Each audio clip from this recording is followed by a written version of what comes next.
Recording by Sunny Abdullah. The Way of Peace by James Allen. Chapter 1. The Power of Meditation. Spiritual meditation is the pathway to divinity. It is a mystic ladder which reaches from earth to heaven, from error to truth, from pain to peace. Every saint has climbed it, every sinner must sooner or later come to it, and every weary pilgrim that turns his back upon self and the world, and sets his face resolutely toward the Father's home, must plant his feet upon its golden rounds. Without its aid, you cannot grow into the divine state, the divine likeness, the divine peace, and the fadeless glories and unpolluting joys of truth will remain hidden from you. Meditation is the intense dwelling, in thought, upon an idea or theme, with the object of thoroughly comprehending it. And whatsoever you constantly meditate upon, you will not only come to understand, but will grow more and more into its likeness, for it will become incorporated into your very being, will become, in fact, your very self. If, therefore, you constantly dwell upon that which is selfish and debasing, you will ultimately become selfish and debased. If you ceaselessly think upon that which is pure and unselfish, you will surely become pure and unselfish. Tell me what that is upon which you most frequently and intensely think, that to which, in your silent hours, your soul most naturally turns, and I will tell you to what place of pain or peace you are traveling, and whether you are growing into the likeness of the divine or the bestial. There is an unavoidable tendency to become literally the embodiment of that quality upon which one most constantly thinks. Let therefore the object of your meditation be above and not below, so that every time you revert to it in thought, you will be lifted up. Let it be pure and unmixed with any selfish element. So shall your heart become purified and drawn nearer to truth, and not defiled and dragged more hopelessly into error. Meditation, in the spiritual sense in which I'm now using it, is the secret of all growth in spiritual life and knowledge. Every prophet, sage and savior became such by the power of meditation. Buddha meditated upon the truth until he could say, "I am the truth." Jesus brooded upon the divine immanence until at last he could declare, "I and my Father are one." Meditation centered upon divine realities is the very essence and soul of prayer. It is the silent reaching of the soul toward the eternal. Mere petitionary prayer without meditation is a body without a soul, and is powerless to lift the mind and heart above sin and affliction. If you are daily praying for wisdom, for peace, for loftier purity, and a fuller realization of truth, and that for which you pray is still far from you, it means that you are praying for one thing while living out in thought and act another.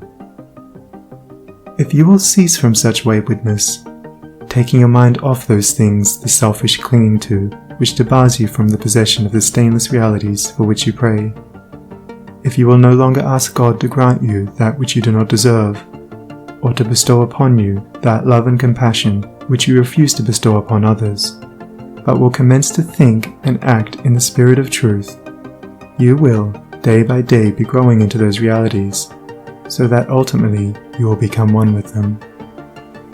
He who would secure any worldly advantage must be willing to work vigorously for it, and he would be foolish indeed who, waiting with folded arms, expected it to come to him for the mere asking.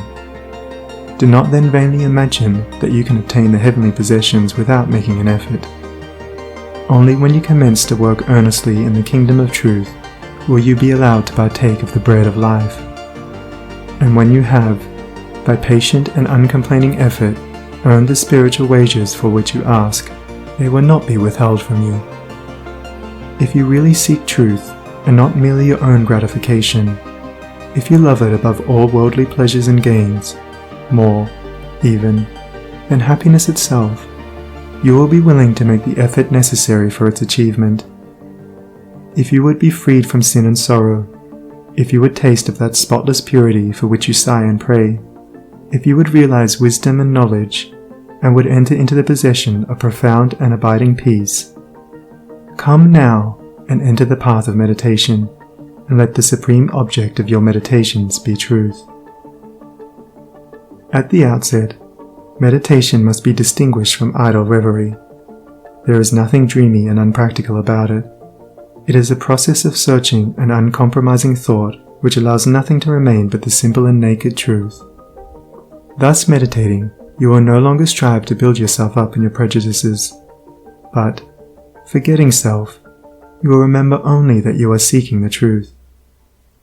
And so you will remove, one by one, the errors which you have built around yourself in the past, and will patiently wait for the revelation of truth, which will come to you when your errors have been sufficiently removed. In the silent humility of your heart, you will realize that there is an inmost center in us all, where truth abides in fullness, and around, wall upon wall, the gross flesh hems it in.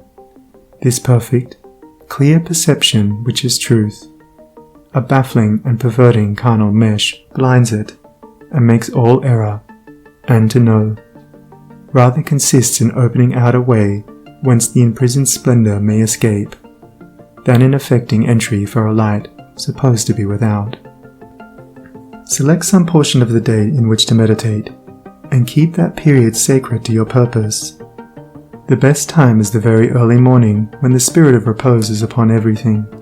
All natural conditions will then be in your favor. The passions, after the long bodily fast of the night, will be subdued. The excitements and worries of the previous day will have died away, and the mind, strong and yet restful, will be receptive to spiritual instruction. Indeed, one of the first efforts you will be called upon to make will be to shake off lethargy and indulgence. And if you refuse, you will be unable to advance, for the demands of the Spirit are imperative. To be spiritually awakened is also to be mentally and physically awakened.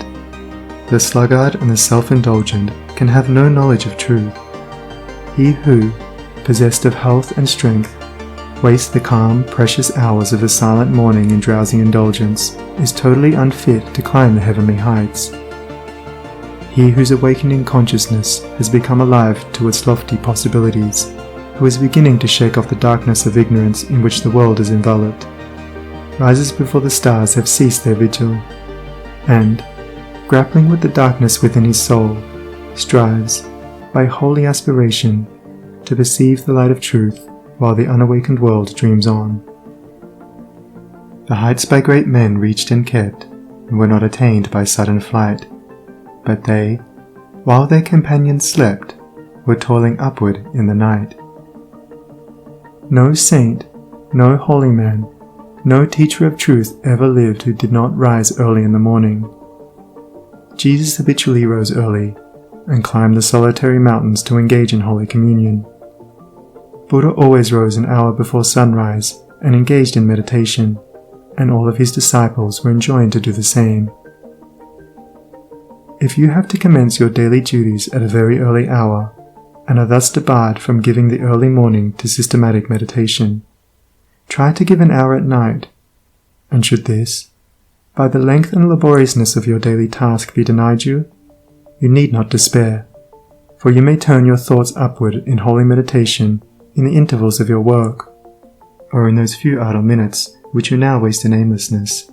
And should your work be of that kind which becomes by practice automatic, you may meditate while engaged upon it.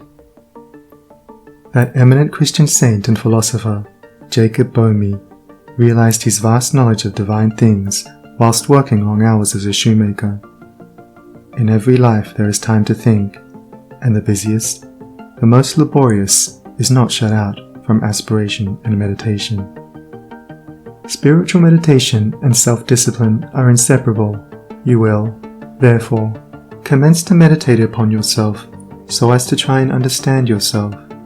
For, remember, the great object you will have in view will be the complete removal of all your errors in order that you may realize truth. You will begin to question your motives, thoughts, and acts, comparing them with your ideal, and endeavoring to look upon them with a calm and impartial eye. In this manner, you will be continually gaining more of that mental and spiritual equilibrium without which men are but helpless straws upon the ocean of life. If you are given to hatred or anger, you will meditate upon gentleness and forgiveness, so as to become acutely alive to a sense of your harsh and foolish conduct.